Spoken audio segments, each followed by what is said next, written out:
L'année 2020 s'est terminée pour les investisseurs avec un grand ouf de soulagement, puisqu'un certain nombre d'hypothèques qui pesaient sur la croissance et l'évolution des marchés ont été levées.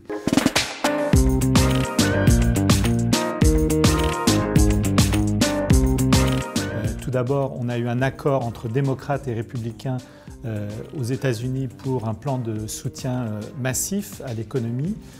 On a eu également finalement une résolution des discussions sur le Brexit qui permettent, je dirais, un divorce à l'amiable entre le Royaume-Uni et l'Union européenne. Et puis on a eu évidemment à partir de novembre le soutien de l'annonce des nouveaux vaccins qui ont commencé à être déployés avant même la fin de l'année 2020. Alors tout n'est pas réglé, le déploiement des vaccins va certainement devoir s'étendre sur de nombreux mois,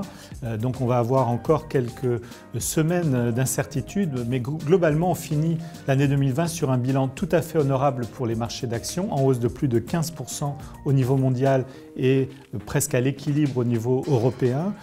Donc on a eu finalement la prise en compte par les investisseurs d'un panorama économique qui va s'améliorer nettement en 2021 avec évidemment le retour à une certaine normalisation sur les secteurs qui ont été les plus touchés et puis le secteur industriel qui, somme toute, a très bien résisté en 2020 et devrait continuer à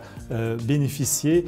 du maintien notamment d'une consommation assez vigoureuse soutenue par les États. De leur côté, les banques centrales vont continuer à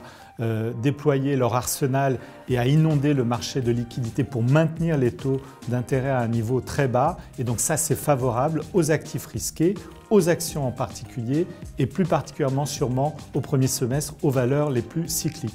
Donc en termes d'allocation d'actifs en ce début d'année, on joue plutôt le rattrapage des zones qui ont le plus souffert en 2020, les marchés émergents, l'Europe, un peu le Japon et un peu moins les États-Unis et les valeurs de croissance. Donc on pense que là, c'est le retour plutôt de thématiques un peu plus cycliques pour au moins ce premier semestre 2021.